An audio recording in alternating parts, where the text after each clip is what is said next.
GNANA DEEKSHA, Concept-Based Digital Learning. I am K.Aruna, working as lecturer in English in Telangana Social Welfare Residential Degree College, Khammam. It is quite exciting to come before you and teach English subject, and it is the need of the hour to shift from classroom learning to blended learning, both physical and virtual learning with the help of technology. And learning includes paying attention to the content, store and retrieve the content, comprehending the language, organizing the information, and applying it to the relative concepts.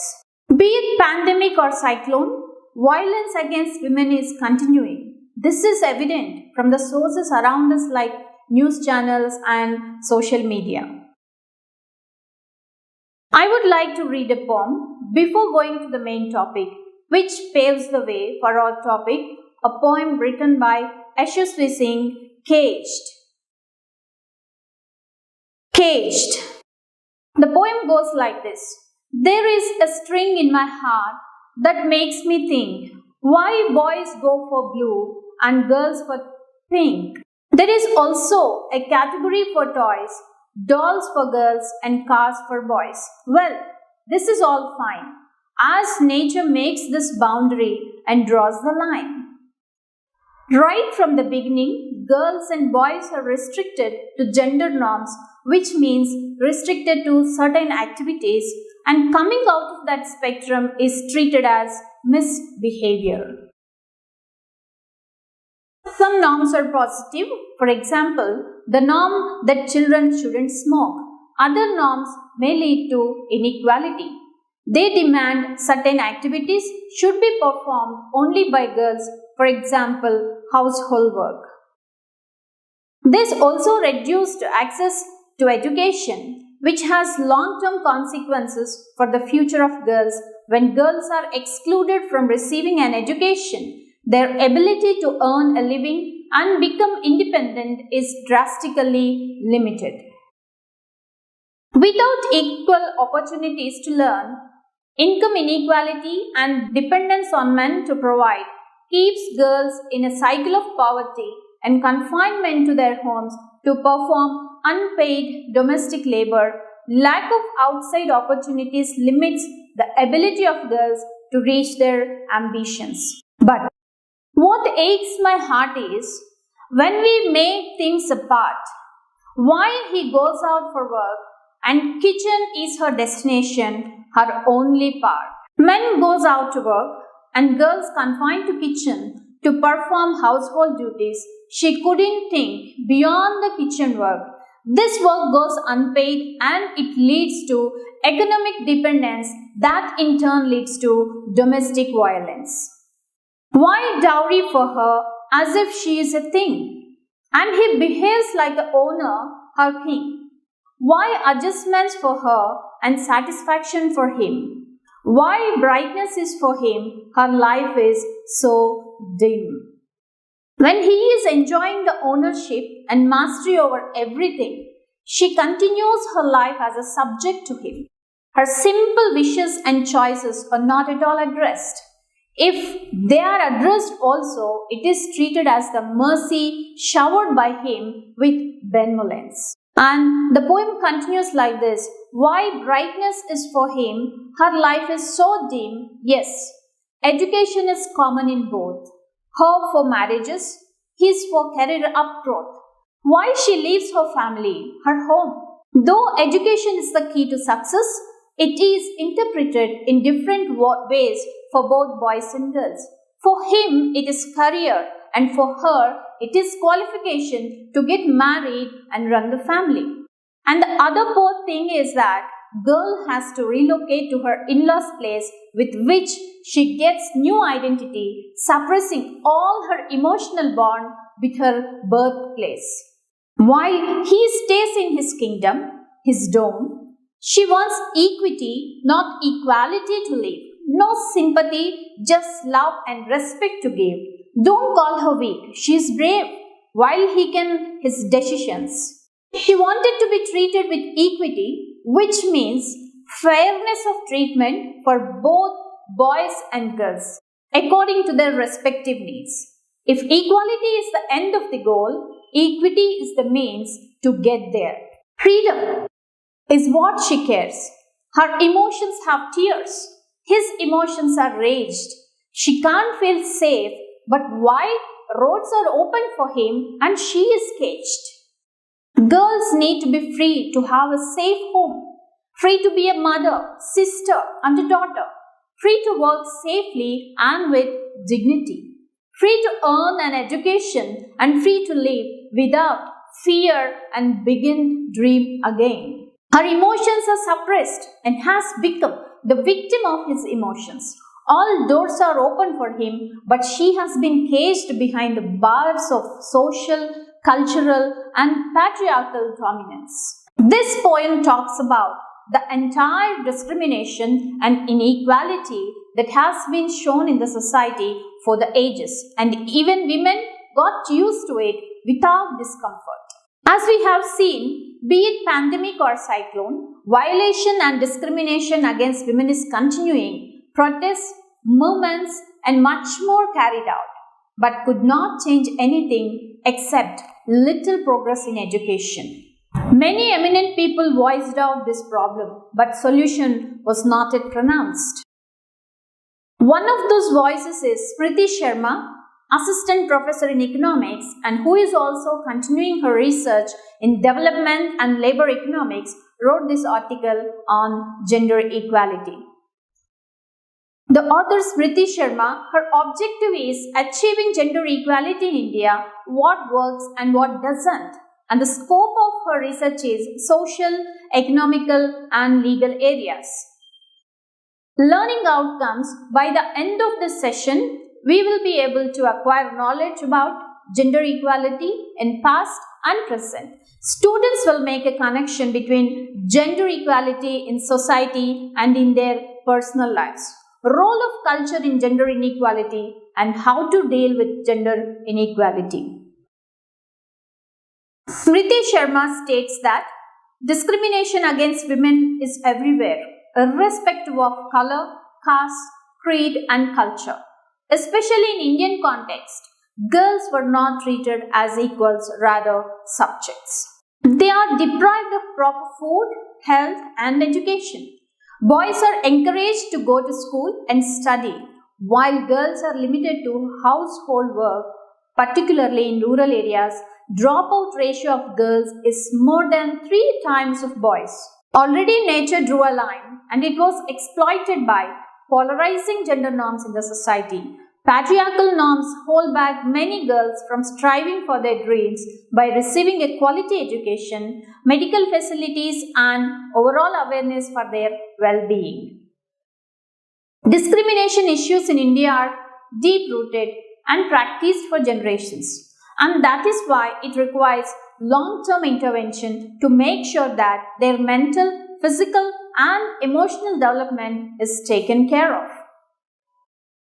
Gender pay gap is yet another persisting problem. It refers to the difference in earnings between women and men in the paid employment and labor for the same work. Men in traditional Indian society are the breadwinners, and women housekeepers and caretakers of the family.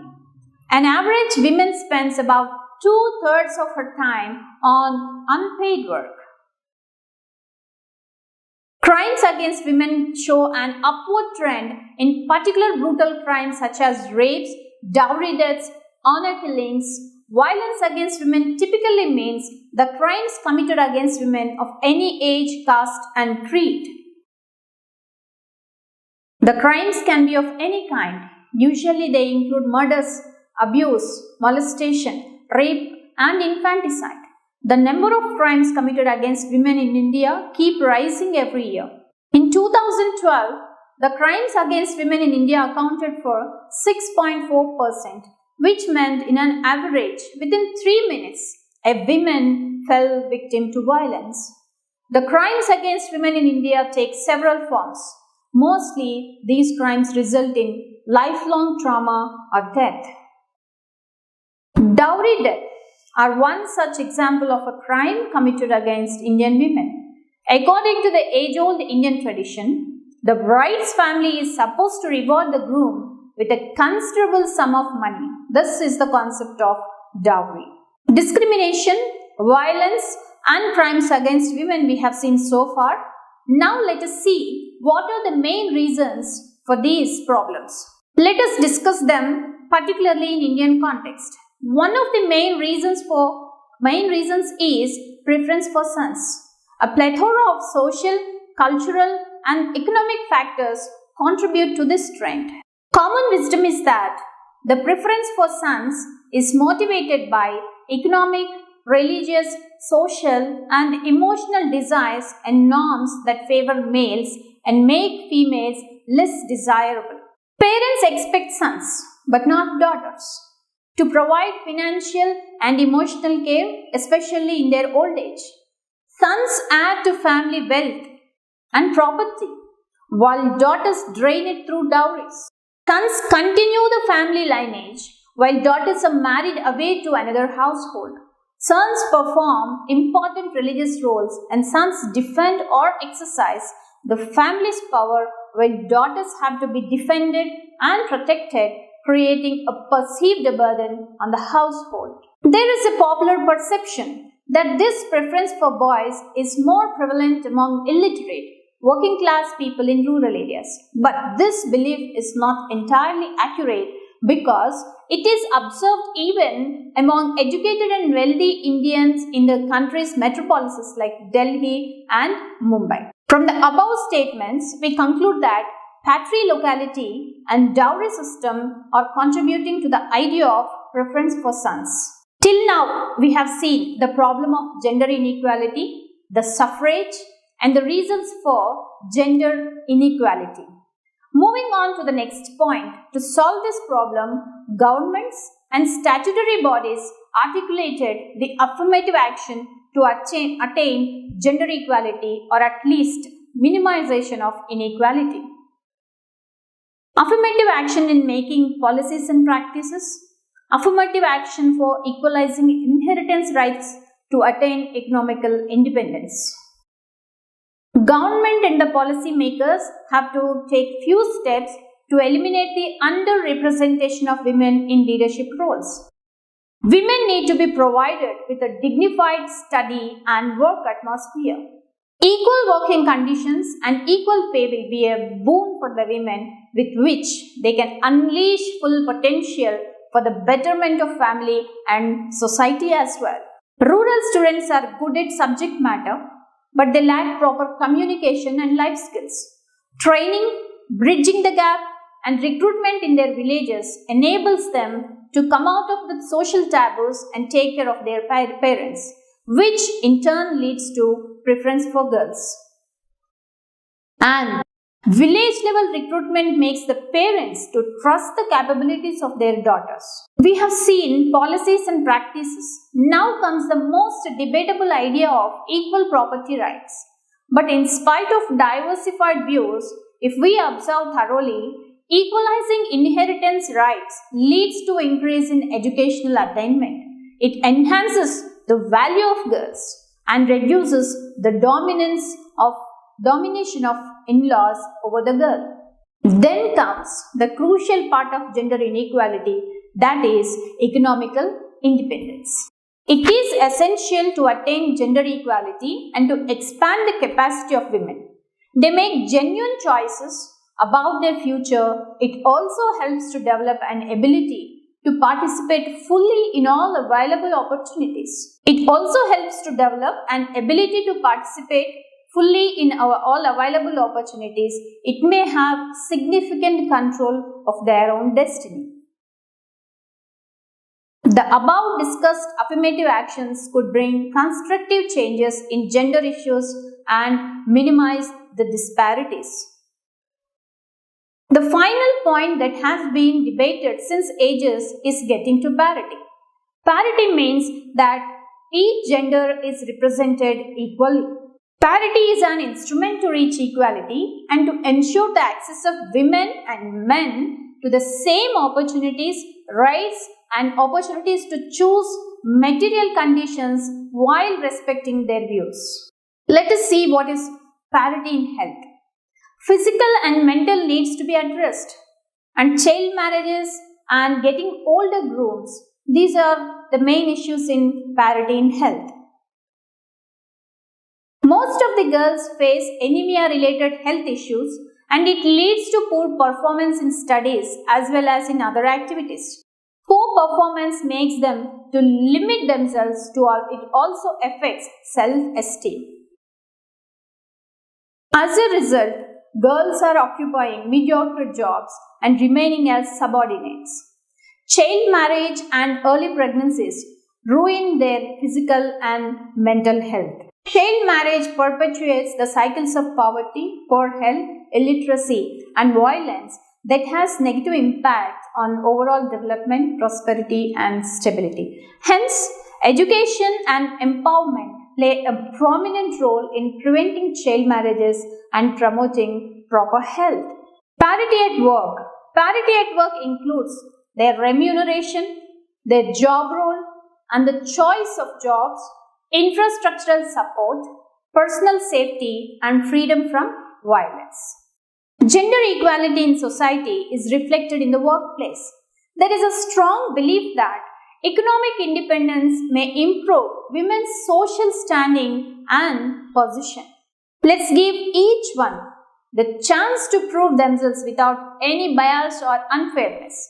If everyone does their bit, the workplace can be a better place to thrive and prove one's worth irrespective of gender. Increasing women workforce at all the levels is a good sign that the society is already on the track of parity. This seems like a chicken or egg question, but the fact remains that gender parity or lack thereof is a concern, be it at workplace or at home.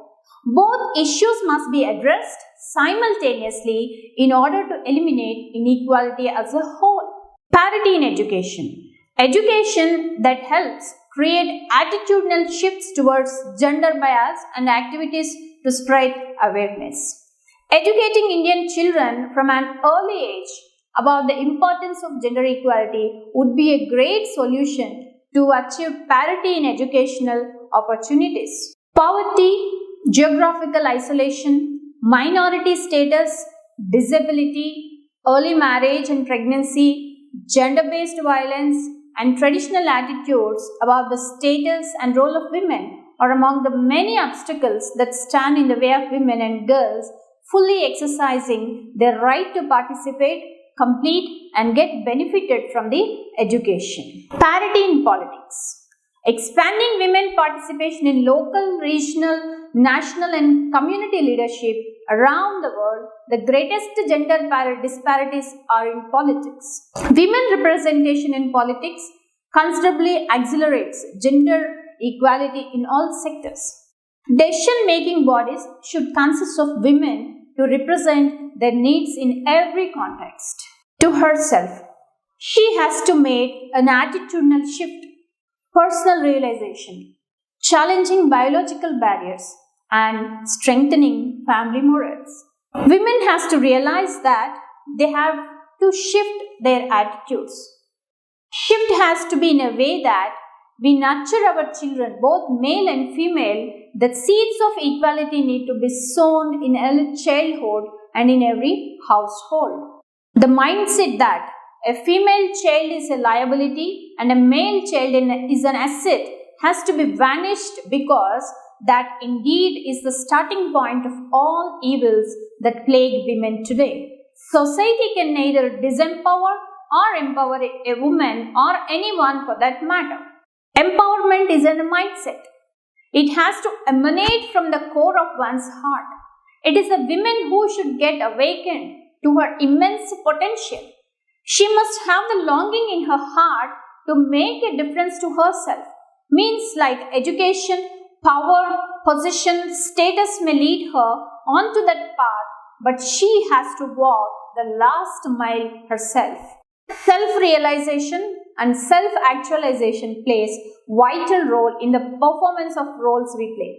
And it is the best way to unlearn age-old practices and learn what is substantial and scientific on the way to self-fulfillment. Women should come out of the social norms which restricts their free movement and physical appearances. Strengthening family morals. Gender equality begins at home, and families are at the front lines of change. For the next generation, the examples set at home by parents, caregivers, and extended family are shaping the way that they think about gender equality. From cooking and cleaning to fetching water and firewood or taking care of children and the elderly, women carry out at least 2.5 times more unpaid household and care work than men. As a result, thousands of women and girls miss out on equal opportunities of going to school or joining full-time paid work or having enough time to rest. Role models come in all shapes, sizes, genders, skin tones, and cultural backgrounds. Encouraging the children to embrace the diversity, showing them role models from different genders, ethnicities, and color helps in shaping their mindset and subconscious comprehension. Reminding them that they can be anything that they want to be, regardless of their gender, would change their perspective for young people around the world are stepping up for gender equality. When we empower and educate young advocates about women's rights, we are ensuring a better future for us all. Gender is not about biological differences between the sexes. Rather, it is a social construct. People define what it means to be a boy or a girl. And these social conditionings often expect children to conform to specific and limiting gender roles and expectations from a young age. Our world is constructed in a way that makes us compare ourselves to the beauty standards set by the media, culture, and society. We constantly measure ourselves against other people and feel judged by our physical appearance. Body shaming is a learned behavior, so it's important for parents to set an example. Positive lifestyle at home enables the children that they are not defined by how they look, but by how they act. Hence, gender equality basically begins in the mind. It is an individual's perception of treating another person at par with himself or herself. It does not happen in one day. It's more of a practice that you do every day. As it is rightly stated by Ban Ki-moon, a South Korean politician and diplomat, achieving gender equality requires the engagement of women and men, girls and boys. It is everyone's responsibility. And Malala Yousafzai, a Pakistani activist for female education and the youngest Nobel laureate. She is known for human rights advocacy, especially the education of women and children, who has recovered from the attempt of assassination, stated that, "I raise my voice not so I can shout, but so that those without a voice can be heard. We cannot succeed when half of us are held back." Either Ban Ki-moon or Malala Yousafzai, everyone agrees with the idea that education is the only solution for all the gender-based concerns. But the access to education in the known medium or language is a concern. Without debate, learning English language is the window to see the treasure of knowledge around the world. With the globalization, every student needs to learn global language to meet the expectations as well as to get opportunities. English has become the global language. In order to be fluent in English, one has to practice LSRW skills. Those are listening, speaking, reading, and writing skills. Improving vocabulary enables the students to exercise the above said skills. Let us learn some words related to gender equality now. There are 10 words on gender equality. The first one goes like this: feminism.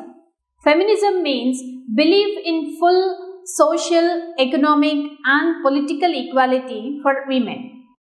And the next word is patriarchy, a hierarchical structured society in which men hold more power. And misogyny, hatred of women. Those who hate women, and this is called the concept of misogyny. And misandry, hatred of men. And then comes discrimination, It is the act of making unjustified distinctions between human beings based on the groups, classes, or other categories. And then violence. Behavior involving physical force intended to hurt, damage, or kill someone or something. And then violence. Then bias. Inclination or prejudice for or against one person or group, especially in a way considered to be unfair. Then parity. The state or condition of being equal, especially as regards status or pay. Prediction. Prediction is what someone thinks will happen. A prediction is a forecast. Backlash. A strong negative reaction by large number of people, especially to a social or political development. Thank you.